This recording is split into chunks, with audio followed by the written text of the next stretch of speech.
I'm happy to be have the opportunity to host our very first in the NCME webinar series on COVID's impact on assessments. Welcome to everyone who was able to carve out a little time today, which is Thursday, January 14th, 2021. It's just past 3:30 in the afternoon Eastern time. We're scheduled to go until 5 o'clock Eastern time today. If you're not actually with us live and you're hearing this later on, thank you again for finding some time. I know everything's a little bit squeezed these days, lots to do, and never enough time to do it. Our focus today is going to be on, as it should be, test design, score use, and interpretation of assessment scores with the implications of the pandemic filtered in. We are starting here because that's really the heart of validity. What do these scores mean, and how can we interpret them? How can we use them? What do we intend for the future? We want this to be a very forward-looking conversation, and we're going to go ahead and get started. I will start here first by introducing Ye Tong, who's our fearless leader of NCME, and she has a few words to say just to open the whole series. Ye? Thank you, Ellen. And good afternoon, everyone, or good morning, or good evening, wherever you are. Welcome to our NCME webinar series on COVID's impact on assessment. My name is Ye Tong. I am the NCME president. I asked Ellen to give me a few minutes just to kick the webinar series off. We're very excited to see so many people showing up today. This is truly amazing. One of the silver lining, I think, from the pandemic, not that I like the pandemic at all.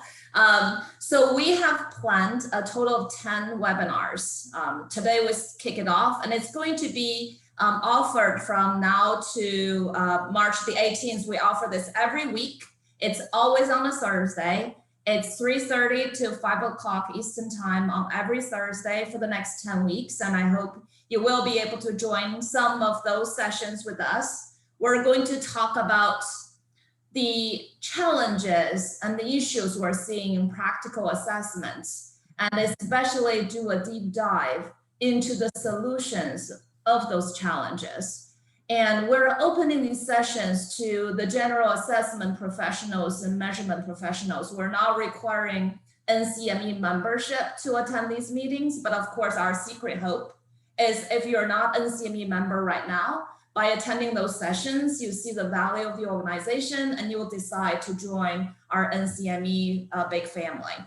So I also want to give a shout out to the webinar organizing committee. We have Susan Davis-Pecker, Alan Fullert, Marianne Perry, and myself. We've been meeting weekly for the past 2-3 months, trying to put the webinars together, and I do want to give them a shout out. Now I'm going to turn it over to Alan. Thanks very much, Ye. I'm going to give you an overview of our structure today and let you know what to expect in the next just under 90 minutes. This section is meant to be a discussion amongst our panelists, whom I'm going to introduce in just a moment.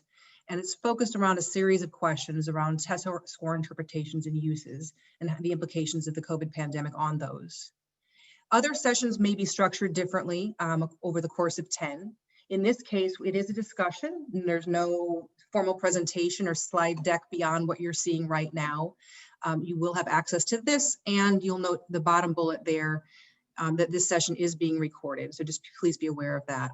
Throughout the session today, the participants, other than the panelists and myself, are going to be muted just to keep things kind of clean and easy to see and make sure everyone can be heard who's speaking.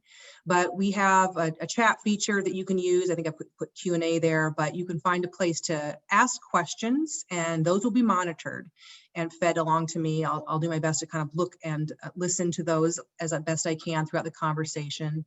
And we will try to bring those in as they are relevant to the conversation. There are a series of 5 questions, which I'll share with you as well before we get started. And at the end of the session, should we have additional time available, that will be, of course, a time for more audience participation via those questions that are submitted in writing. So we're going to go ahead and get started here with introductions of who we are. So I'm Ellen Fort, CEO and Chief Scientist for EdCount LLC. We'll get a page for each of us here. You're going to see Allison Timberlake, who's the Deputy Superintendent for Assessment and Accountability for the Georgia Department of Education. Vince Burgess, who is the Assistant Deputy Commissioner in the Division of Accountability Research and Measurement in Florida Department of Education, and Jen Dunn, who's the Chief Assessment and Data Officer for Questar Assessment Incorporated. Here, just a little bit more information, knowing that you'll get this information on the slides. I'm not going to read it to you, but there's additional biographical information should you be interested in that for each of us.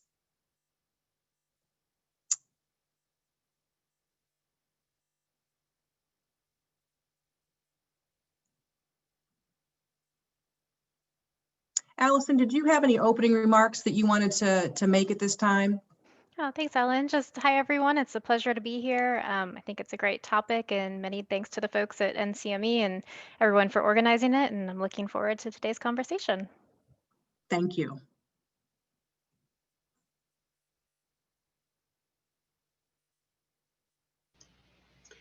Hi, everybody. Vince Burgess. You can see my bio there. Again, thanks to Ellen, EA, and the rest of NCME for putting these together. I think it's really valuable. No matter how much experience some of us might have, it's always great to hear from the experts, hear from our colleagues, especially in the times that we're living through right now and unprecedented times. I will say I wrote a piece for the fall newsletter, and I kind of related our experiences now to my experience in the Navy. I flew off an aircraft carrier during the first Persian Gulf War, ejected, lost my hand, incredible time. And if you've heard me speak previously, I've said that was only the most second terrifying career I ever had. So again, we have some really outstanding or amazing times ahead of us, a lot of problems to tackle and a lot of things to think about as we move forward. And again, I look forward to the discussions throughout the entire series, learning, sharing what we know, and then learning from others. So thank you. Thanks, Vince. And with both you and Allison, we're very excited to have people who have such deep expertise in serving in the roles in which you serve now at a state agency. You well understand the policy implications, the technical implications of COVID, and have relationships with your local stakeholders that we're hoping that you'll help to relate here. And it is for those reasons you were selected. We were excited to have you as panelists for this session because you will be able to speak to the real world problems. These are not meant to be experts pontificating about what one ought to do. These are meant to be, what are the real problems you're facing and how can we help not just today, but 5-10 years in the future. So when these kinds of things arise, we're prepared for them. So I appreciate your expertise. And Jen, you're up next. Here's Jen Dunn's biographical information. And certainly I welcome you to make a few comments if you like to here as an open remark. Good afternoon, everyone. I too want to extend my thanks to the organizers of both this session and all of the NCME sessions. I'm really encouraged and excited to see as many participants involved in this. So that's really quite encouraging. And I'm looking forward to this afternoon's conversation. Thanks very much. All right, I'm going to give you an overview now of the guiding questions, and then we will go question by question. As is always the case, of course, there are segues where it might push us into the next question sooner, but also we like to give ourselves the opportunity to probe deeply when there is a topic that really has a lot of meat to it, either from what our panelists raise or what we hear from questions from the audience. These are the guiding questions today. So how do you intend to use scores from any spring 2020 administration or 2021 administrations of any of your statewide assessments? And we do extend that to mean your academic achievement assessments, alternate assessments in that vein, and also English language proficiency assessments. And if there are other assessments in your system that may be unique to your state, then you certainly those are highly relevant as well. Second, what are your priority questions and problems to solve this year and in the next few years? This year being 2021 school year, implications from 1920 and obviously for the subsequent year, but we want to go beyond that as well. 3, what other data are you collecting to help you address your questions? 4, how do you plan to characterize the limitations of assessment score interpretations for your stakeholders? And 5, how are local stakeholders in your state adjusting their data collection and use plans this year? So question one, and I'm just going to pick people to go first, and certainly we can chime on in.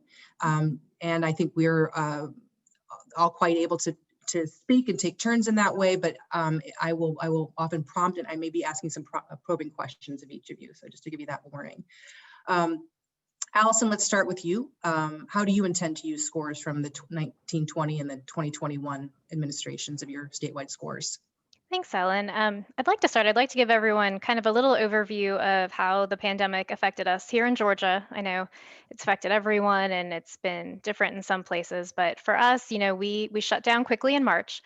I remember just for us, it was a Thursday, our governor told us, hey, you guys should start getting plans in place just in case you need to go home and shut down. And the very next day, that was it. It was everyone go home, schools are shut down.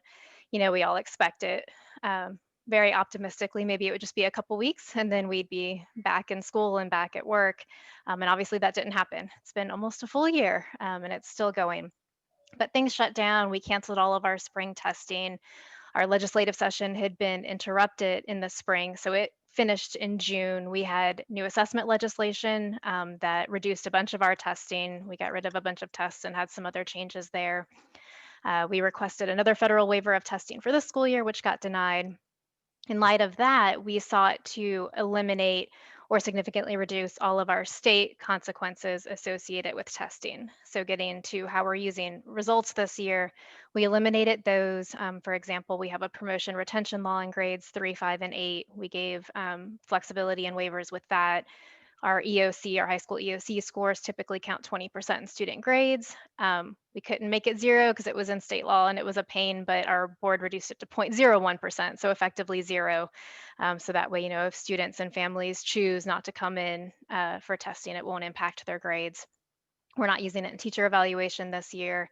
We've modified all of our administration, procedures to give as much flexibility as we can to help districts maximize participation. We've expanded windows, hours, all different kinds of things. And of course, the biggest thing we really have to bear in mind is the impact on schools. So we still have some districts that have been 100% remote instruction since March. In fact, some of our biggest districts, I live in Atlanta, Atlanta Public Schools is still remote. We have others that have been like that since March. And we've got others that returned in person the first day of school and have done just fine. We've got others that are hybrid, some students in person, some at home. Many have ongoing closures. We're having another surge right now. So lots of districts, went home for the holidays and then just never came back in person. They have stayed remote virtual learning since then. So that has huge implications for opportunity to learn, huge implications for testing, and huge implications for what we do with the data this year. So we've really focused our efforts on formative assessment. We've got kindergarten assessments, we've got grades 1 and 2 game-based assessments, and we've got formative interim assessments in 3 through 8. Our focus has really been there in supporting districts in using that data because we know interpretation of the summative state results will be different this year, and so that's kind of where we've put our focus. And I'll let my colleagues talk more about how they're using results this year. Thanks.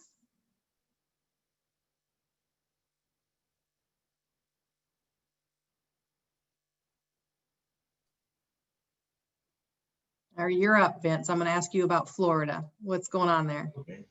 And a lot of things similar to Georgia, and I'll speak briefly about 2020 and think about our current thinking for 2021. So with the waiver, of course, no assessments, all the things that, the student level stakes and school grades, kind of those all went by the wayside. So fortunately, we were able to have our retakes were virtually completed. Our grade 10 ELA assessment, Algebra 1 EOC, or graduation requirements, assessment graduation requirements. So seniors who had met all the other requirements, except for those, got their free pass. And that showed up in our graduation rate. We just recently released graduation rates. And of course, as you might expect, with those seniors not having to meet those assessment requirements, the grad rates, of course, ticked up. So it's something to keep an eye on and think about as we think about our 2021 assessments. Other notable things we finished, we got about 300,000 English language proficiency assessments administered, and almost all of the vast majority of those were completed. And so although it was late reported, we did give districts that information to help make exit decisions for students for this school year. And the other thing I wanted to mention was our kindergarten Div Screener, which is an online screener. And you know, while we have given about 72% of the students who normally take that test have taken that test this year, some remotely through our Florida virtual school, we will not be using any of those to make any determinations about VPK provider performance. That's how we use that. So we will collect the data and we'll report the data, but again, we're not going to use it for those accountability purposes. So looking ahead to this year, Florida is planning to move forward with its statewide assessments. And the question will be, how many folks can we test? We're not, again, some of these talk to later questions, but we do want to see where students are, and then how that factors into accountability, of course, depends on a number of things, not the least of which is what the federal position is going to be as far as those go. So, but again, right now we are looking to use these assessment scores for some kind of accountability, but what that looks like, whatever safety nets or cautions, it still remains to be seen. And of course, that requires some change in Florida statute, and not to mention those federal accountability pieces. So again, for 2021, it's in law, but we'll have to wait and see. When reality hits, what's in law may not fit. Just a quick one before I go to Jen, for both Vince and let you go first, Vince, here, but just, are you considering or planning to do any type of remote testing of the tests required under ESSA, at least this year? I think we may get at this a little bit later. We are not planning to do remote testing in the early grades 3 through 6. Our grade 5 and 8 science assessments, those are all paper-based assessments. And we have computer-based tests 7 through 10. So we would only, if we did it, we can only consider it for those computer-based grades. Our English language proficiency assessments are all on paper, 100%, all 300,000 of those are paper-based. So we wouldn't be able to do that remotely. But I will say, given that other tests have been given remotely, you see ACT moving remote. We've seen some, the bar exam has a remote option. Other professional licensure exams have been given remotely. And it's different from K-12, but I do think remote testing is something that we need to embrace as we move forward. Lots of research and discussion there. And for some of the states that do give remote tests, we sure would like to see the data from that to determine how other states might move forward on a larger scale post-COVID. Thank you. And Allison, did you want to have any comment about what's happening in Georgia with regard to remote testing? Yeah. You know, our formative assessments are all available remotely, but we are not doing remote testing with our summative assessments. You know, our general, our alternate, or our English language proficiency are all in person. Unlike Vince, ours aren't on paper for the most part. They are computer based, but we're still not doing that remote option. Like many states, we, you know, explored that, worked with our TAC, and they were all vehemently against it, just like many TACs have been as well. But to Vince's point, I mean, this is something that isn't going to go away. So I think we do need to spend time exploring it and learning from it and thinking about how that might work in the future. Great, thank you. Jen, some comments. I know that you aren't working in a state as a state representative, but you are working across states. And I'd like to hear your ideas on what's happening, what you're seeing in terms of test score interpretations and use for last year and this year. Yeah, absolutely. Thanks, Ellen. I do want to start out by saying that, wow, it has been a year, and I can all but guarantee that, or I can, as I look back and I reflect in the last year, I'm going, wow, what we thought we would be tackling and what we are actually tackling is like worlds apart from where we thought we would be. So, and I'm anticipating that the changes that we're facing right now are going to continue to have implications for a number of years in future. I feel confident that while none of us have the answers right now, or we don't feel we have all the answers right now, that I think it's going to take all of us as a full community working together in an attempt to try to solve these challenges that are ahead of us. This being said, I do feel pretty strongly that it's more critical than ever that we get a snapshot of how students are doing. And that's what we're hearing pretty consistently across our states. The educational systems experienced significant disruption, and that may be the understatement of the year. But I took a moment as we were preparing for this conversation to pause and reflect on disruptions that we've encountered in the past and the significant level of efforts that we place around trying to understand the impact of those disruptions. And those disruptions are much less significant than what we've been tackling here. So I do think we have a responsibility to attempt to use the data to get a rough idea of how students are doing.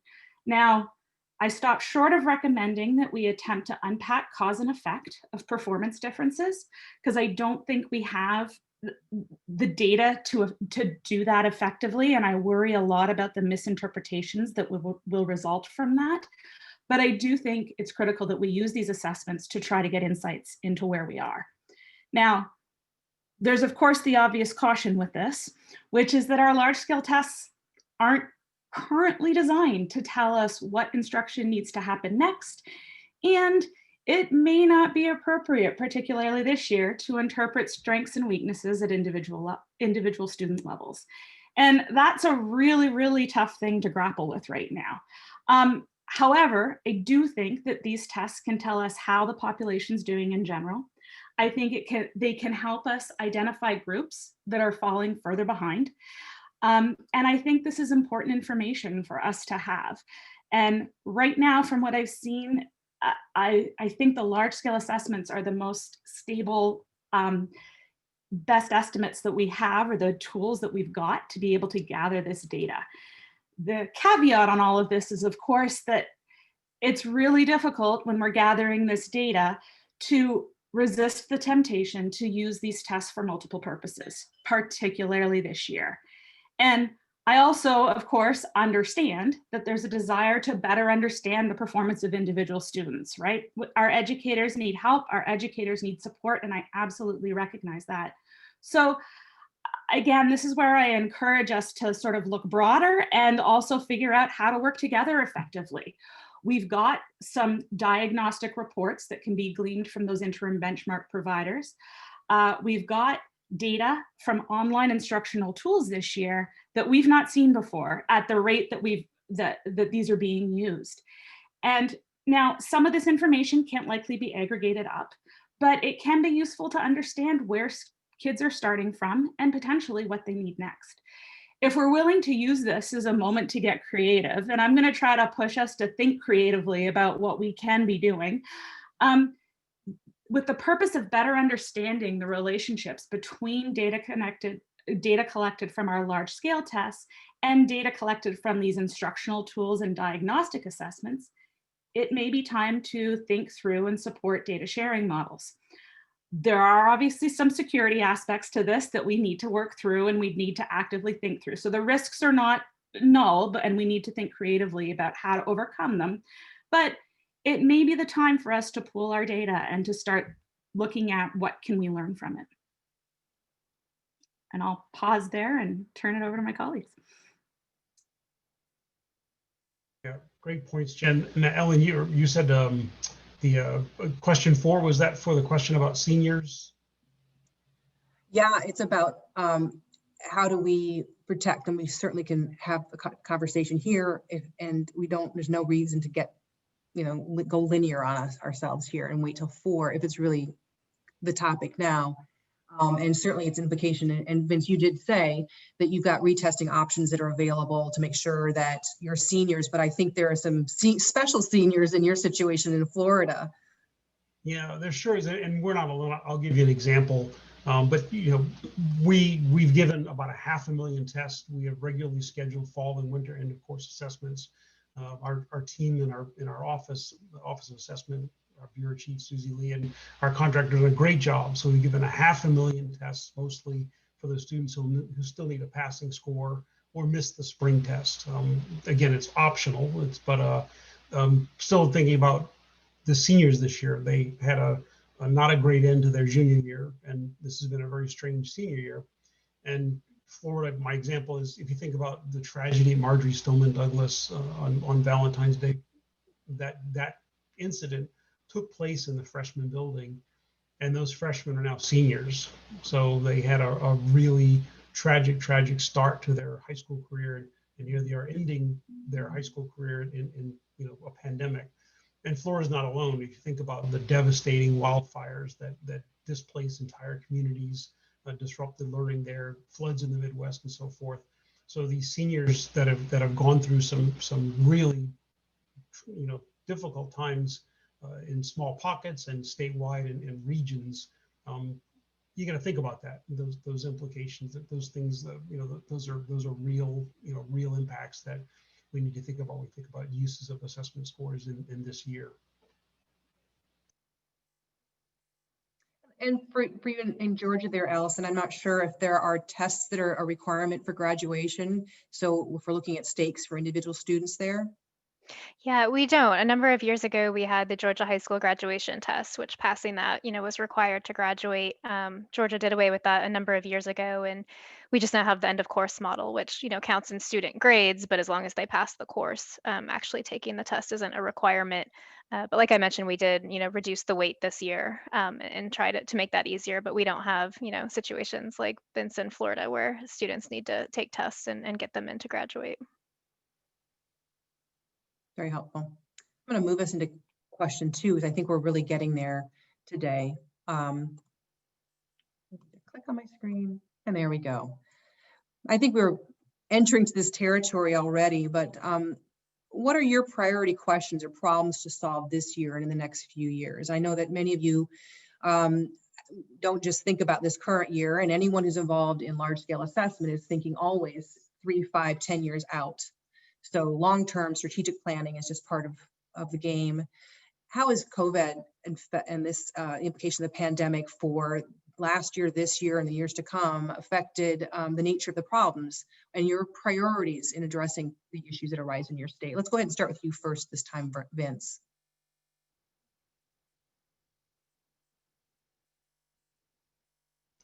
I was answering a chat there. It's like, you can start with Allison. We finish this response first. Okay. Okay, sure. I think for us, one of our big questions is obviously going to be, what do our results look like? First of all, we're hoping we can get decent participation, and we know it'll be down, but even still, we're hoping we can get some kind of representativeness out of that so we can, draw conclusions from it. But we're curious how that will look like, how that compares to other states, and, some of the national studies that have been released recently looking at learning loss. We're really interested in how results compare between in-person and remote learners. I'm sure a lot of people are interested in that. And in particular, how those learning disruptions impacted their performance and what that looks like over time. For those students that may have been impacted this year, is it something they can quickly recover from once we head out of the pandemic, or are there going to be, lasting impacts to them over that? Longer term, for us, we are really interested in how do we help the field better understand the purpose of state assessments and their role in improving instruction. This is something we've struggled with for a number of years, but I think the current climate amidst the pandemic has really highlighted that. As we know, state summative tests aren't designed to provide detailed real-time feedback to adjust instruction for individual students while that instruction is still taking place. But that's what a lot of our field is wanting. But those tests are designed to provide a snapshot of performance across the state, how kids are doing with the standards, more for policy purposes. They're designed to import instructional programming as a whole. But currently our educators are seeing little value in that because they can't use that, real time with students while they're still working with students. So we're really interested in, how do we change that perception to better understand that different tests serve different purposes? Or, is it time to change how we build and use tests? Is this current model of high stakes, summative testing just no longer relevant?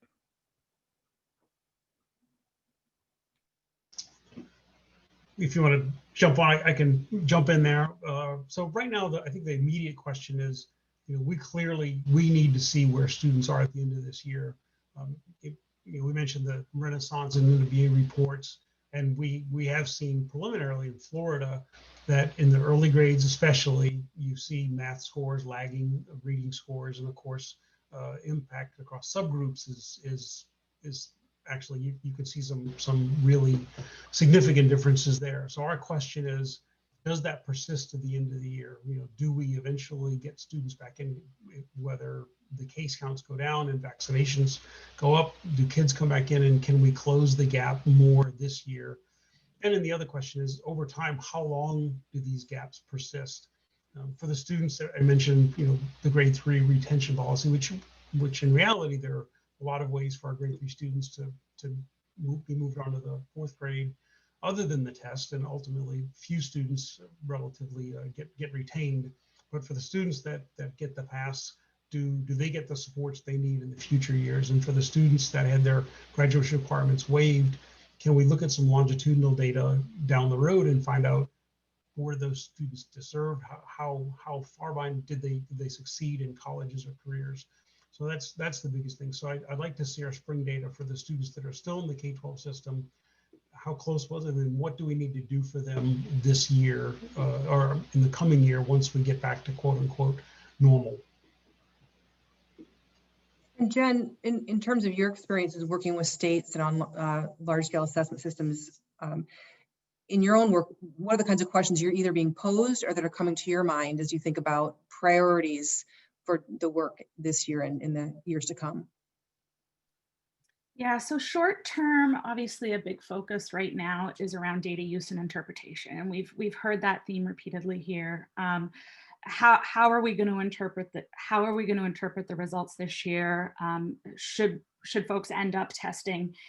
And how are we going to encourage folks from not over interpreting? And this is or not misinterpreting the data and the information. And I don't have any really brilliant answers on this one. I mean, I know we're going to unpack that a little bit later in the conversation, but I do think that we need to sort of think through how to clearly identify what we can say and what we can't say. And this is not easy to do. It is even less straightforward how to do this now than it has been previously.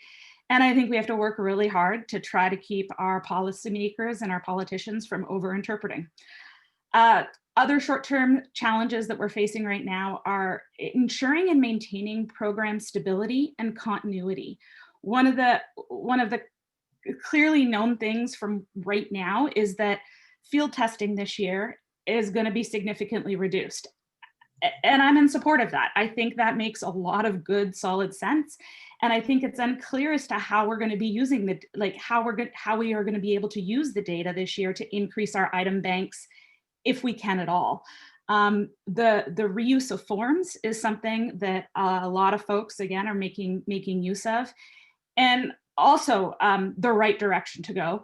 The challenge there is what we're doing is reusing forms in different contexts, and admittedly very different contexts. And we need to be thoughtful about how generalizable our instruments truly are, and how much our assumptions can hold across these different settings. There's also a big emphasis on parameter drift and demographic analyses, and interpreting these demographic analyses with a lot of caution. Long term, I'm going to touch on the biggest issue is figuring out how to balance comparability with evolving measurement tools. This, as Allison alluded to, this is likely the time to be making fundamental changes to our assessments. We need to carefully think through how the purpose of our assessments has changed and what this means for the underlying construct that we're really trying to measure. Now, even if the purpose has not changed, the conditions and context in which we're giving these assessments has. And so we need to better understand how generalizable our instruments and our tools are, and if our instruments and tools can apply across multiple conditions. And then I do think this is our moment to rethink how we're measuring what we know students know and can do. Of course, there's that caveat out there, right? Where the more we change our assessments, the less stable our trends are going to be. So we're going to make some hard decisions as a field, or have some difficult conversations, because we know our policymakers are going to want trends even amidst what we're going through right now. And so we need to have some do some careful thinking around that and have probably some tough conversations.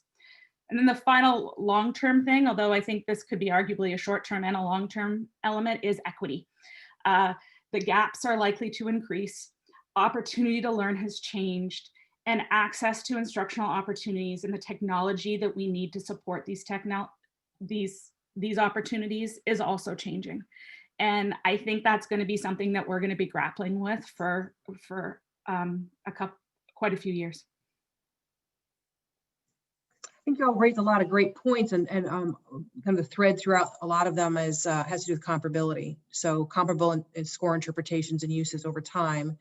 The assumptions we've made, perhaps with some evidence in the past about what scores mean, for thinking about as a graduation requirement, perhaps in Florida, assuming that once you've passed this test and met all these other criteria, then you are ready to go into the next phase of your life. And we may have to rethink that. I think there's an idea that we may find we didn't necessarily need those, or we need something else. And as Jen was saying there, that there's a variety of data and data points. There was a question in the chat that I think you answered, Jen, that you certainly can go through that again if you're interested in seeing that. But we'll come back to it because we're looking at, in the next question, what other data sources. And Allison also mentioned issues around comparability. So it's comparability thinking across your districts at a point in time, comparability in the score uses, and comparability kind of over time, all issues that greatly affect our decisions and our strategic planning for years to come. There was a question raised in the chat there about requirement of a vaccination for re-entry into in-person schooling. And I know that your states have local control to a large extent where that's not something that you would require at a state level, but maybe each you can speak briefly to what you're hearing in terms of what are the hurdles that will have to be crossed before we're actually ready for full-on in-person education across the board again. Allison? Yeah, Georgia is very much a local control state. We regulate and manage very little at the state level. So this whole process, aside from when the governor had shut down all schools in the spring, once he started to reopen the economy about mid-May, things started to reopen. It was left to local districts to make those decisions. And it has been ever since. Like I said, some are still completely virtual, some are hybrid, some go back and forth, just depending on how things stand. And so this, I can only imagine, would be the same. As far as I know, there's been no conversations around required vaccination. I know we're making teachers a priority to help them get vaccinated as quickly as possible. I think one person mentioned that currently there is no vaccine for under 18 anyway, so it would be more of a longer term discussion if and when that becomes available. But I'm positive in Georgia it would end up being a local decision.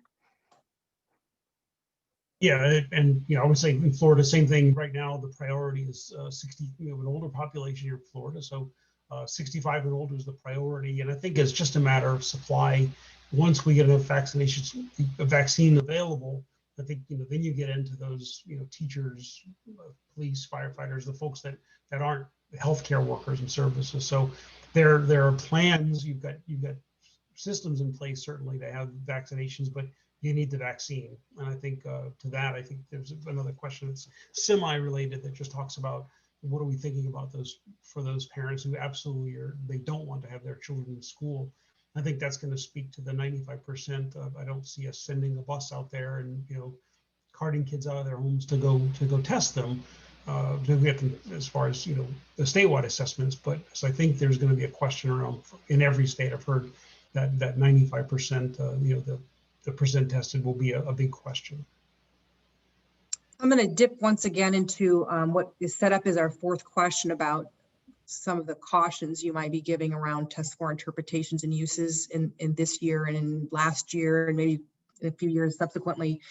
And this has to do with a question from the chat from Lori Shepard. And what about uses that are locally based, but you may have some guidance to provide at the state level around uses of scores for promotion retention decisions or tracking of students, recognizing that you don't make those decisions at the state level necessarily, but that your guidance about the appropriate interpretation of and use of scores that for tests that you are requiring may be relevant here. Vince? and again, it's all just conjecture. You know, I go back to when we had testing interruptions and issues in 2015. I talk about, you know, the computer-based testing problems we all knew about.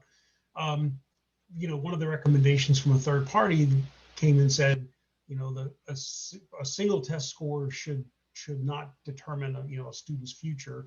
And we really said, as I mentioned with the third grade promotion, that's just one way that you can determine if a student's ready to go to the next grade. There may be a portfolio, there may be, you know, a follow-on assessment or some other assessment score, you know, that we say can be used in lieu of the statewide assessment.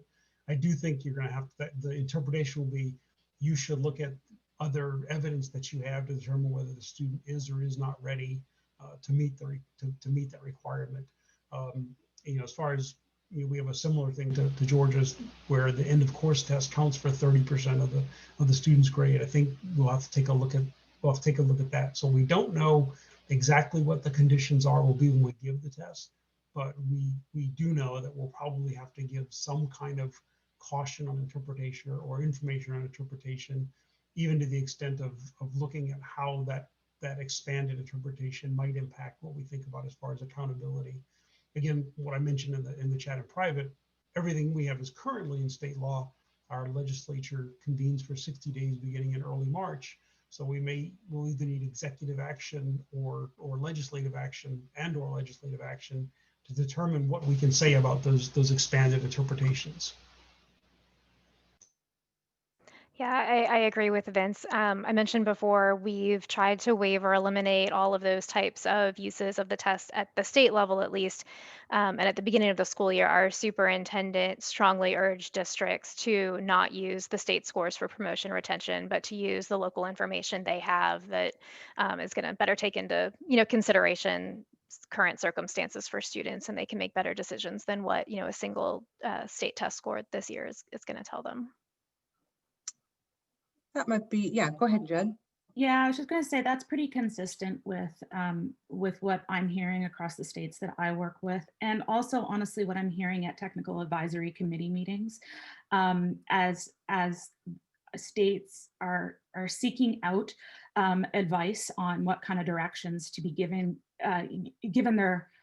their districts, particularly in states with high levels of local control, and are trying to put out some pretty strong guidelines. There's pretty strong recommendations around, this is not the year to use a single point of measurement to make high stakes decisions for students.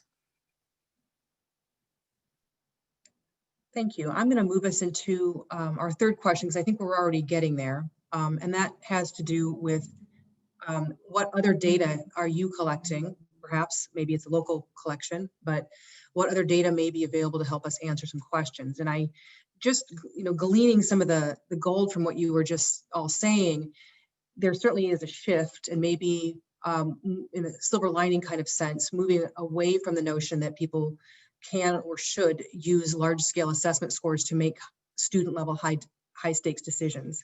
Now, we know that as measurement professionals, it's absolutely inappropriate. It doesn't stop people from doing it, unfortunately. But they may be, like many of us, becoming more self-sufficient with our, you know, sourdough starters and whatnot at home, recognizing that we have a need for capacity at home and for tools and resources that are more locally based and far more proximal to the classroom, that may yield information that may be better to make decisions about individual students. So with that in mind, that may be one area where we may be collecting more data, but maybe not gathering at the state level. So opening it up beyond the state, but also including the state, what kinds of data are you collecting? And Jen, I'm going to let you start with this one. We haven't started with you with a question, but what have you seen in terms of other data that you would love to have, or that you've heard from TAC members or client states or in conversation with colleagues would help us to address not only the opportunity to learn and the gap questions that we're all concerned about, but also understanding the nature of assessment in the future, which may look very different from what it has looked like in the past. Thanks, Ellen. I think this is one of the time where one of those key times where I think us data geeks, for lack of a better term, need to at times just give ourselves a little bit of pause. So many of the states that I've been working with, we're exploring other data that they could collect initially. those efforts and initiatives have taken a pretty dramatic shift. And I completely understand and I'm empathetic to why things have taken that shift. Collecting the data is difficult. Collecting the data in a way that it can be used effectively is arguably even more difficult. And it takes time away from students, from educators, and from administrators. And we're already putting a pretty significant demand on those folks this year. And so it's really, really difficult to argue how we can require them to gather additional data or go through additional data collection efforts to support this. So instead, what we're doing is we are shifting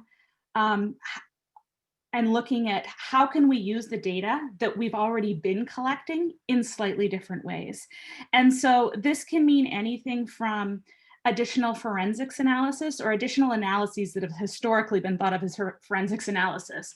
So additional variation, times on items, missing responses in comparison to prior administration, breaks between sessions that are different, incomplete test rates, different use of accommodations, and trying to look at those in context in relation to prior information. So all of those information, all of that data is really not assessment data, it's just other data that can go along with it.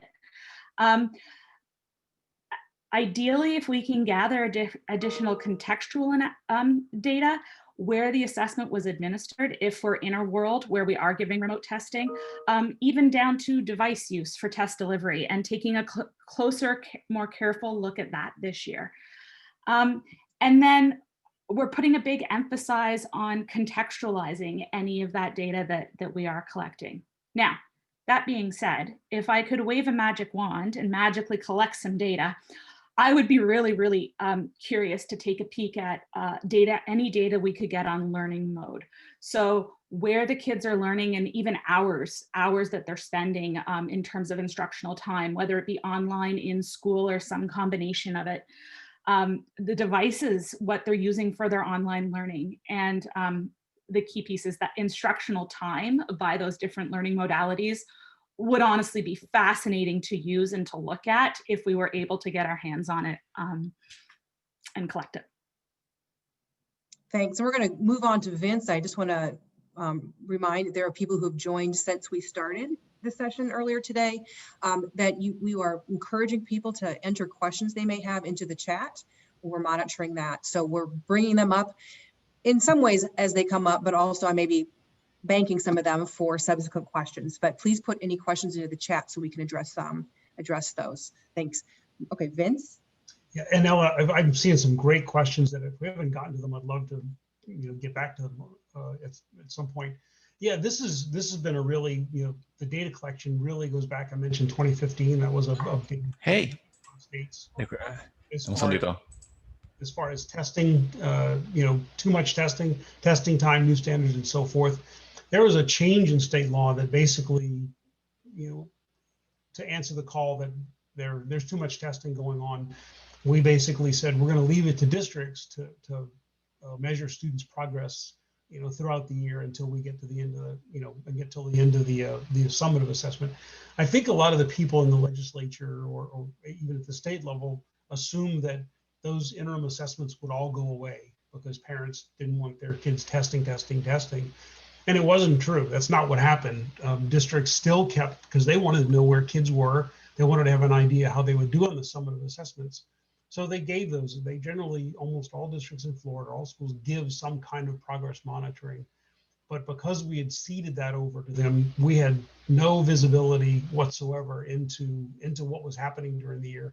And districts may know how their students might do, but we didn't know until the end of the year. So then it comes along the pandemic and then the CARES Act. In Florida, we use some of the CARES funding to set up a data collection process where we would have all that data with the district's permission centralized into one location so that we could look at it as a state. We also added our own progress monitoring tool that we made available at the state level for those schools and districts that didn't already have some kind of progress monitoring. we still in the early stages of looking to see what all that data means, but it does point to me back to, everything old is new again, that progress monitoring, some kind of balanced assessment system, some kind of thoughtful, cohesive system is important for the state to have a look, have some insight into what the districts are doing throughout the year. So that's the kind of data we're looking for, and I think that's going to gain some traction as far as some kind of a post-COVID balanced assessment system in Florida. What that looks like, I have no idea, but I think that's what we're going to be looking for. Allison? Yeah, I'm really jealous of Vince in Florida and some of our colleagues in other states that I know are collecting some great data this year and doing opportunity to learn surveys and things like that. In Georgia, we're really not collecting very much. Our mantra this year and last spring has been compassion over compliance, and we've been trying to reduce burdens, and we've actually, stopped some data collection requirements of districts during, the period to try and make things easier for them. So we won't have too much, unfortunately. That said, we do have a few collections. We do have some information around, mode of instruction. We have information around internet connectivity and access to technology. We've done some big grants to provide that. So we do have information from things like that, but we don't have a lot of student level data coming into us. So there's some things we have that we're looking forward to working with. I think for us though, at the district level, our districts will have a wealth of information. And I see some of our district people on this call. So I am putting it back in their court to really take on this issue and see what they have at the local level that they can do those analyses within their districts using, the information they have on opportunity to learn, and not just our state data, but their local assessments and the formatives and the other things that they're using to help gain some more insights on student performance this year, and hopefully share it with us. And Allison, I think you're really pointing to the great variation within and across states with regard to what is being collected this year, separate from the large scale assessment data, or in addition to that, that we must ensure that we're addressing questions. We're collecting data that will be helpful to answer certain kinds of questions. And one of the questions that comes up, and it's related to some questions that have been raised in the chat, has to do with, as you've mentioned, each of you, the gaps in student achievement. Not only that, but gaps clearly in the opportunity to learn. And if the point of this entire testing enterprise is to identify places that need additional support and resources to serve the students, as our Title I legislation from the beginning of time has addressed the priority as serving the lowest achieving students in the highest poverty communities. I think we have some significant concerns in our student populations that the gaps among that set of students, whomever they are, and other students may be growing. And it is a matter of opportunity to learn. And so if, as you are considering this and looking at gaps, and each of you has mentioned issues around comparability in our interpretations of gap data then and gap data in the future, are there other considerations on your part to ensure that we're collecting data, not only to understand the nature of what students have lost, but provide specific and targeted resources to places that are serving our most challenged students? Allison, I'm going to start with you. That's a really good question. That's certainly going to be a challenge for us. We have, like I just said, the same kind of data we've always had, and are just going to kind of have to hope and pray that we get enough participation and enough representativeness that we're able to kind of dig into that and use it for those purposes. Most of our work has been around other information and data, like I mentioned, providing devices and internet hotspots. The governor even sent out like wireless buses into areas of the state, so kids could get, access to the internet around those mobile hotspots and things like that. So I think our data and effort has been more on access to opportunities, as opposed to what we'll get out of, the achievement outcomes with our data this year. And I'll just ask, I'm kind of putting you on the spot there with that question, not everyone, but if Vince or Jen, if you have any other comments you'd like to make there, Vince? In sort of a related, we're starting to look at some early, some data as far as what students are doing now. Of course, I think with every state that has some kind of in-person learning, it changes from day to day, right? You've got students, you've got outbreaks, students come, students go, staff come, staff go. But it's been really, it's been interesting to watch, to see the patterns. We see, I think it's an equity, it's a childcare concern, where we see the highest attendance rates among the elementary students. That makes sense because they're moms and dads that they need to work and they can't afford to stay home with the child. The child can't be left home alone. So we see the highest attendance in the elementary level, and I would guess there's an equity component to that. And then when you see the middle school enrollment across the state, you see the numbers dip a little bit, where there may be some students in 7th or 8th grade where moms and dads are comfortable, they think their child is mature, capable enough, or again, they simply don't want to send the child to school, but they can't afford to stay home. But then when you look at the high school enrollment numbers, that's when the students coming to in-person learning, the numbers really drop off, because moms and dads think if your student's motivated or not, they're old enough to stay home alone. So how those students perform when it comes to the statewide assessment, that'll be really interesting to look at. And then again, as we get closer, hopefully lower case counts, more vaccinations, it'll be interesting towards the end of the year to see if we get higher participation rates of in-school learning. And then the last thing I'll say is it's been really interesting to watch the breakdown. We have the vast majority of the students are either in person or some kind of hybrid learning, and a relatively lower percentage of students that are 100% virtual. In Florida, there's every district that has some kind of brick and mortar schooling, some districts with lots of attendance and some districts with lower attendance. So I do think that there's a equity and accessibility and childcare, transportation, all rolled up into those numbers that we're seeing. Yeah, I guess as I'm listening to the conversation and in response to Ellen's question, I'm thinking of data as almost the first pass, where we can use this large scale assessment data to identify groups of individuals or groups and patterns of what we're seeing. And that's our opportunity to figure out how can we help and how can we go to that next step of digging in and supporting these communities and going to that next step.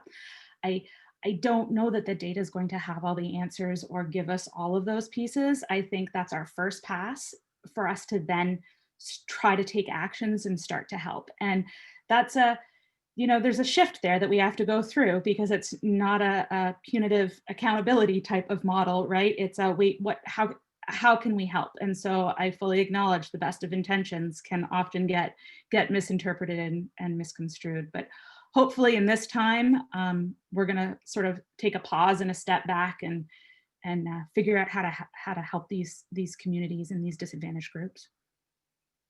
I agree. I've shifted us to our fourth question as we're moving through them, and just to say that sometimes it's not just a matter of changing something about testing, but to really, as Jen just said, step back and rethink our entire theory of action here, that the philosophy underlying, the mechanisms underlying our entire strategy around testing have been shaken to the core, and I don't think that's necessarily a negative thing. So it's, as each of you have mentioned, it's a time for some reflection and shifting to a different way of thinking perhaps about testing. I see it as actually a very positive thing to be happening right now. So our fourth question, and we've addressed parts of this already, but how do you plan to characterize the limitations of assessment score interpretations for your stakeholders? So this has something to do with how you will report data and the information that accompanies your reports, what data you choose not to report, and how might that also affect your decisions, not just for this year or last year or in 2 years, but long term. How may this actually change the nature of what you want to say, what you would design tests to be able to tell you, and how you'll use those scores in the future? Let's see. Let's start with Vince. I was jotting down some notes. Super on this topic. Super deep subject. I think that the two things I'd like to kind of touch on is, number one, the standards. The standards. There's a whole section in the back of the standards for educational and psychological measurement that say that we as the test takers have a right to know what the intended uses are of the test before they take the test. They also say that test owners, us, have a responsibility to tell the test takers what the intended uses, interpretations are of the test. This is a really hard thing to do right now because we don't know what the testing is going to look like. We don't know who's going to test, how they're going to test. So I don't know what that's going to look like. I think we'll do some kind of, I think it's easy if you just say you waive the uses of the test, then you've made it clear what the uses are going to be. But if you're going to intend to use them for some kind of accountability measures, you need to give enough information so that people know what kind of uses they'll have. I think you also have to say in advance what you're going to say about the 95%. Are you going to possibly waive that or not, or is it a hard and fast rule? I use that as an example. The last thing is interpretations by necessity, not by, and I think districts know the challenges. We have some of our tests that are designed to be given over 2 days.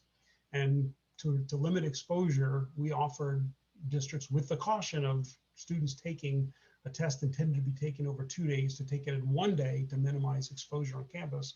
Those students might have fatigue and it might affect their scores. If we continue that process, that's something we're going to have to tell them. We're allowing you to do this for this reason, but understand that student performance on such tests may be negatively impacted. And we can't say to what extent or even if there will be an impact, but I think we owe it to folks. Again, like I said, of those 500,000 tests, we have several thousand of those that were given over 1 day that were designed to be given over 2 days. So those are just a couple of examples of things that we have to think about as we get ready for spring and then use the results. Allison? Yeah, I agree with Vince. We face the same challenges here. We've also, granted some more extreme flexibilities just like that, administering multiple sections in 1 day when it's been designed for, more than 1 day. Our assessments are open till 8 p.m. We've offered just different things that certainly can impact, the results and the interpretation of those results. At the student level, we offer EOCs all year. So as we've already started sending those back, we have provided additional information on, the analyses and the quality control checks we did this year.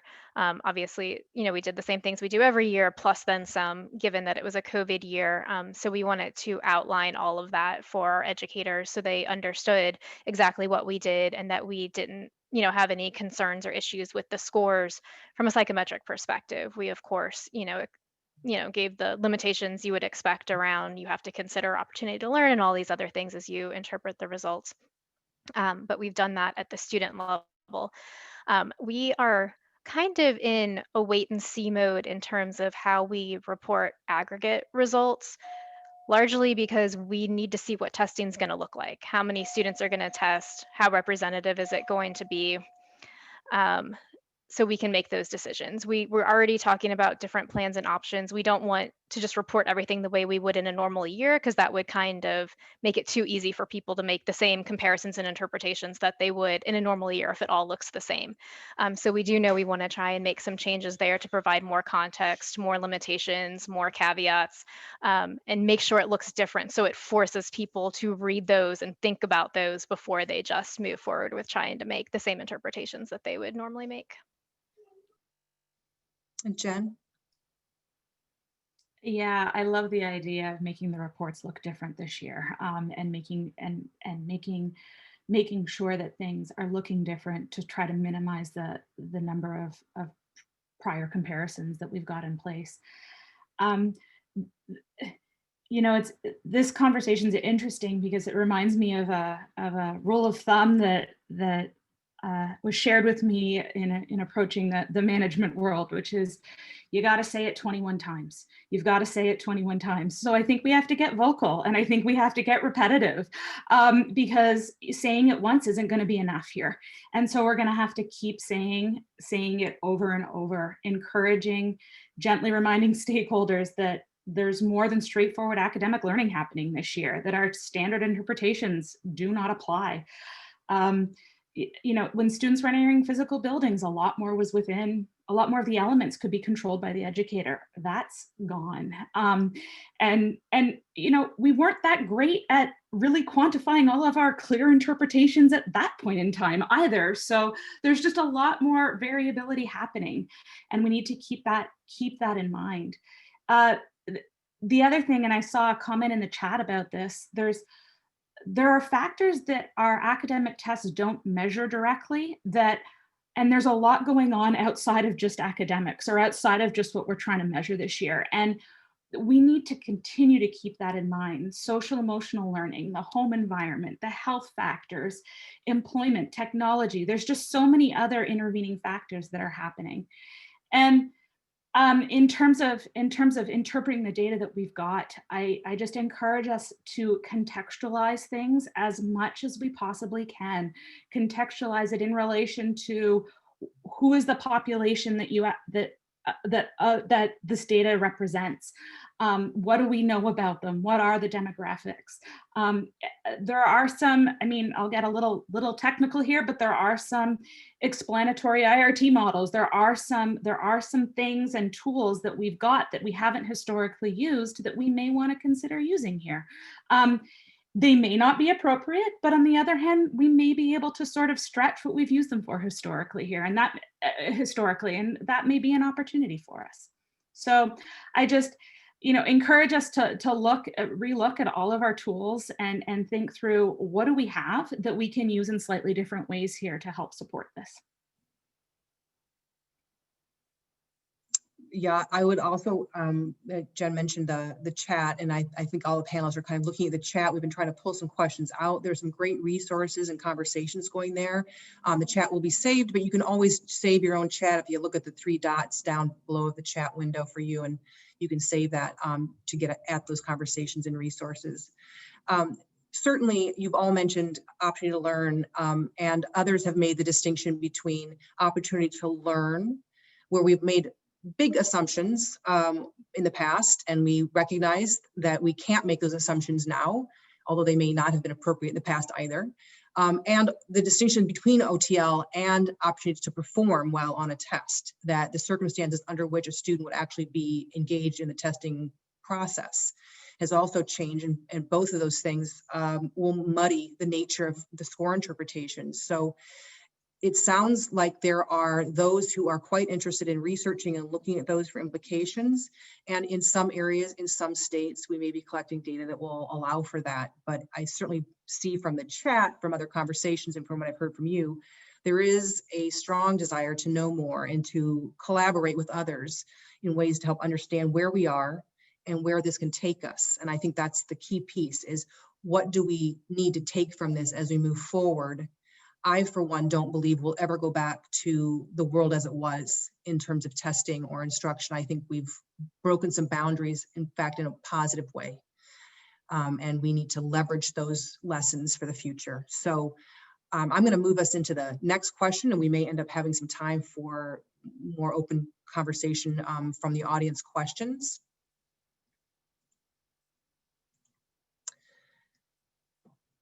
This final question that we've posed to our panelists ahead of time that we're presenting to you here to organize our discussion. How are local stakeholders in your state adjusting their data collection plans this year? Let's see, let's start with Allison. Yeah, I think our districts and local stakeholders are really relying less on our state tests and data this year. They know it's a tall order to get their kids into tests. They're working hard, they're doing the best they can, but they know their participation rates are going to be down. And they're focusing more on their local data, their formatives, their interim and benchmark assessments that they have, the other data they collect, their reporting systems. Really, they've shifted their plans to utilize their local assessments and measures. Most of our districts have, their own internal accountability systems beyond what we do and publicly report at the state level. So they've been shifting those to utilize their local data, really focusing more on formative rather than summative data. And like I mentioned before, the focus has really been on safety and compassion. And I know districts are doing what they can to keep kids healthy, to provide them with the best instructional opportunities they can this year. And I just have so much respect, for the educators and the folks in the districts and schools and for everything they're trying to do. And many times I feel really bad to have to come at them with assessment stuff because I know that's the last thing that they want to think about or hear about this year. But I hope that they know how much we all respect and appreciate their work, and we do everything we can to make this easier for them. Thanks. Vince? Well, I think I've got a number of folks from local stakeholders in Florida. They're probably a lot better equipped to answer this question than I am. But my perspective from the state is I've been really impressed with the can-do attitude. I mean, clearly there's so much going on out there, but they are out there, they're in the trenches. It really helps the state to hear them and listen to them. I think we do a good job of that, at least in our office, to understand the challenges and for us to relay to leadership what those challenges are. The biggest thing I've seen for them, I mentioned this earlier, is the remote collection testing, using their tools that they have, giving them remote. And I think we've seen a little bit of that. I mentioned that spring there was a huge chasm between performance of in-school testers versus remote testers. While there still may be some differences, clearly those gaps have narrowed. So whatever it is that districts have done to try to make sure that at-home testing data has a little more fidelity to it, I think they're doing that. Ideally, I think it would be great to have those students in person to make sure that the results they're gathering are exactly what the students know and can do, and not what the parents know and can do. But I do think they see the value in collecting that interim assessment data to see where the students are. Jen, can you weigh in on this one? I'll pass on this one because I don't have a lot of direct interactions with the local stakeholders, so I'll defer to my colleagues on this one. There are a number of resources I mentioned being posted in the chat. So different states doing certain data collections, certainly have a look at those, and different entities looking into some research using either, there's one from Curriculum Associates posted here, one from NWEA.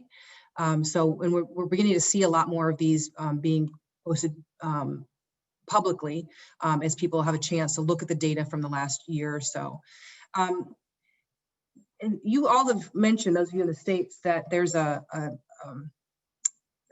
disentangling sort of going on, that the local stakeholders may be relying less on their statewide assessment data. Do you think that that might be the beginning of something, maybe a reframing of the nature of statewide assessment and its power in the system? It's perhaps imbalanced power in our system, as we now understand that in terms of accountability systems, step one is actually account for every student. Do we know that they're safe and have nutrition, and before we can get to anything else? That is actually a major concern in many areas. So, and for many students, is there perhaps a shift and a de-emphasis in the power of this large-scale assessment or a set of large-scale assessments? And if so, what might need to happen in terms of policy, either in your state, or think about the federal policy that we may have an opportunity to revisit in the coming months? Allison? Yeah, I think there's definitely a shift. And I would hesitate to say this is the start, because I think it started before COVID. I just think COVID really put a nail in that coffin to really get that moving. In Georgia, there's been a strong interest for a number of years to move towards, more formative 3-year assessments that can meet those instructional needs with students while instruction is still occurring. And as we know, that's at odds with current federal policy and even state policy. We have, a lot of state laws and policies that piggyback off the federal ones. So we have lots of districts that are working on their own systems. We've been providing more formative assessments over the years. For me, I'd really love to see that federal conversation that could potentially change policy to get at a better balanced assessment system where we can focus more on, assessments that can serve instructional needs and maybe a reduced footprint for accountability. I think there's still a role for that, for that high level look at, snapshot look at how students are doing. But I don't know that it needs to be every student every year, 3 through 8 in high school.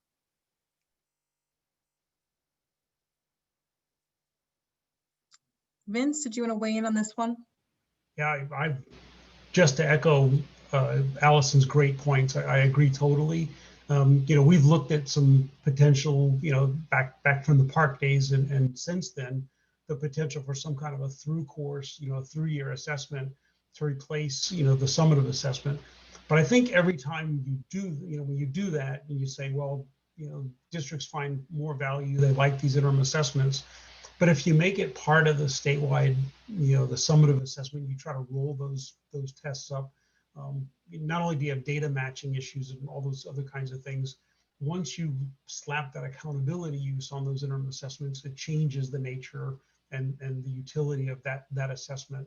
So I see in some way, I don't think we want to add tests. As I mentioned before, there's no need to have additional testing, but I think some kind of balanced system where you somehow use that data that you collect throughout the year that the state has some insight into and some guidance for at an aggregate level, and look at that and use that, and then separately have, because I don't think, as Allison said, that end of year test for accountability is not going away anytime soon at the state level and maybe not at the federal level, but I see a shift in how we think about helping students, helping districts to help the students throughout the year from the state level. We're from the state and we're here to help. Yeah, I'll just echo what my colleagues have said. I completely agree. I think this is the moment where things are going to shift. I don't see the large scale testing completely going away, but I do see it morphing and I do see it changing. And again, centering back on what is it that it's important that we're measuring? And do we need to be measuring everybody? Do we need to be sampling folks? Do we need to be, how do we need to be looking at that? And how do we expand our thinking about the multiple times in which we're collecting this without increasing testing time within the classroom? So there's a lot of things to balance as we're navigating this. I think this is our time to do it. And in terms of policy, and I recognize that no one can really speak to what's going to happen in terms of federal policy directly in the next few months or even year or two. But it seems from at least the conversation today that there would be some great things to ask for in federal policy should there be the opportunity to make some changes. It may simply be flexibility in the degree to which you have to stick with the accountability indicators that are prescribed or the allowances for the ones that you decide on your own, but also in terms of testing. And I've heard in the conversation mentioning not all the grade levels. What else might be helpful that you would like to at least see on the table as some of the policy changes? And I mentioned the federal policy in particular, so I'm not going to stick you to anything specific about your states, but also because that's the number one reason usually cited is why we continue to do things in the way we do them. Vince, you get 2 points because you mentioned our professional standards, but we're not doing things the way we do them because it best aligns with our professional standards for measurement. We're doing things because it's required of states by federal policy. So if you had a little wish list and you had a couple things you'd like to put on that table, what might those be? Vince? Oh boy, I would like more flexibility at the state level, and I'd have to think a little bit more about what all those flexibilities are. I think, like, for example, this year, 95% testing or matrix sampling, every student, every grade, every year. I think that's probably the biggest one. The name sampling. Again, now state policymakers might not agree with that, but I think to have some flexibility at the federal level, then states could think about that kind of matrix sampling. I think that would be excellent. Yeah, I agree with Vince. Also, I'd really like to see more flexibility around the accountability piece. I think there's certainly changes I'd like to see with assessment, But a lot of the pushback we get on our current assessment isn't really from the tests themselves, it's from the way they've been used, right? People don't hate the test always because of the test, but because of how the results are used. So if, for me, just reducing testing will only go so far if we don't, make changes to the accountability model and how those results are used. ESSA is a long way from AYP, but in many ways it's still the same, right? We still have reports, we still have scores, we still rank schools, we still identify schools. And as long as that's the case, the tests really aren't being used to improve teaching and learning, which is really the purpose. They're more just, a hammer instead of actually trying to support.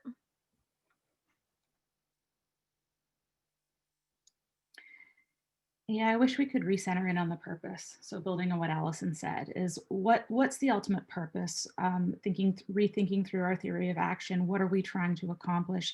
And then have flexibility in terms of how we get there or how we think we should be getting there. So that's going to have implications for what we're measuring. That's going to have implications for what our tests look like. That's going to have a whole host of implications. And I think that flexibility is going to be, is needed and is warranted right now. It would be great, very nice to be able to get that little wish list, wouldn't it? Some flexibility around a number of these issues. And I do want to raise the concern that many have with some aspects of flexibility, and it has to do with equity, to make sure that we're still holding the adults in the system accountable for the quality education for every single student in their systems. It's shifted a little bit, and Allison noted, for example, that you're not being able to use the scores for teacher accountability. There are uses that are not going to be appropriate for a little bit here, but understanding that we earlier in our conversation today, we're talking about some of the equity issues, some of the students, and just as an opportunity, and maybe again, because I'm throwing this at you now, are there any caveats to what we have just discussed about the table that would be related to equity issues, to ensuring that our most challenged students are not going to be slipping further and further in their achievement and into the cracks where they aren't having their needs met in whatever form in our schools? That's a tough question, and I recognize it may require some additional flexibility. I'll also say that there's another webinar in this series that's scheduled for February 18th that will be addressing some issues with students with disabilities and English learners in particular. So tune in for that one. But in terms of our wish list for the feds, that's sort of the top down. And from the bottom up, I think one of the challenges we've faced in large scale assessment is that we have managed to almost entirely divorce assessment from its rightful place with instruction and curriculum. And so I think what I'm hearing from you is that there's a need, very much you understand, but also from the stakeholders, that we need to reconcile assessment, put it in its appropriate balanced place with curriculum instruction and fitting those back together. Do you have a sense that any of your districts, without necessarily having to say anything specific about who they are, what they might be thinking in that regard, how they might be developing or adopting tools to help them reconcile those components again? Ellen, I don't know that I can specifically answer that question, but I can offer that one of our professional teacher organizations in Georgia recently did a survey of their teachers ahead of the legislative session that started this week to get their thoughts and opinions on a lot of issues related to education. And one of them was on state testing, and more than 80% of the thousands of teachers they surveyed said that they saw little to no value in our state testing. And I have lost sleep over that, but it just really goes to emphasize this point that there is that huge disconnect that you've said, where our teachers just don't, I don't want to say they don't understand the state test, because they do. It's just that's not what they need. The state tests serve that higher level purpose to look at data and aggregate to impact instructional programming and policy, but that is just not what teachers need. They need things that they can get right then to help them work with individual students. And so hopefully as we come out of this pandemic, we can really take the opportunity to figure out how to better meet that need. Yeah, and I would, and Billy's got a great comment in there that really speaks to this. Saying, you've heard it for years. And again, once you put an accountability tag and there's consequences for schools and districts and real estate agents and seniors and so forth, it changes the way the test is both viewed and used. I would love to see a focus. And again, I don't know that you even need to separate these, but you definitely need to have a formative system where you're providing the information that that teachers can use. It's a productive cost. That where you're giving teachers and schools information that they can use to drive instruction. And again, there are great products out there, but I think the state could really do a lot to help the districts by providing these things for them to use, to not add to accountability or stakes, to help them do those things. And certainly the challenge being that many tools may be assessments that even if they are locally determined and administered, they may still be divorced from actual curriculum instruction. They may be imposed at a point that may not make as much sense. So it's a really important point there. John, I'll let you weigh in on this question and then let you talk about anything you want. We've got just a couple minutes left here in the session, but I want to give each of you an opportunity to make some closing remarks. And we'll start with you, Jen. Thanks, Ellen. So I want to thank everybody for this. Has been a fantastic discussion today, and so I'm really appreciative of my fellow panelists and of Ellen for facilitating the session. So thank you for putting so much thought and effort into this. I do want to take a brief moment to encourage all of us to recognize that, and I think we're all there, right? This is not the time to center ourselves in what's always been done. Instead, a time to be thoughtful about what we've been doing can be flexible. So what of our principles need to be maintained or strengthened to support larger challenges? I think about, validity and having strong validity evidence to support interpretation and use of scores, which has been obviously critical throughout today's conversation. What of our principles are insufficient and we need to evolve them? So as a field, we have an opportunity in front of us, and there are lots of unknowns. And I think this is a time to get creative and figure out how best to move forward. The ongoing theme that I've heard throughout today is for us to work together, whether it's the data that's generated out of the multiple assessments, or whether it's across organizations, or whether we just need to figure out how to collaborate more effectively and work together to start to push things forward. Vince, closing remarks? Yeah, but the downer part is, I think, this has really laid bare again inequities. You see the students that are impacted are the ones that have always been impacted, and they're being impacted, in a negative way. So I don't. If the effect of this is to bring those things to light, then that's good. But I'm sorry to see this, the stark differences there. The other thing, the positive is, it's been amazing to watch the local, the districts and teachers, really step up and do what they can to help students in a really, really trying time. So my hat's off to the folks that are on here from our districts from Florida and around the country. You guys are on the ground, and what you've done has been noticed and appreciated. Thanks. And Allison? Yeah, also my thanks to all the teachers, parents, educators, my colleagues across the country. Everyone has just worked so hard to support students, and everyone as best they can. And that's just amazing. I agree with Vince. It's been a terrible year. None of us could have seen this coming, but everyone has been resilient and done the best they can. And hopefully the silver lining is that, as stark as things are right now, perhaps it will give us an opportunity to really rethink how we do a lot of things, not just assessment, but our grade level model, our instructional models, just how we do things, and maybe give us an opportunity to come out of this with some better things for education in our country.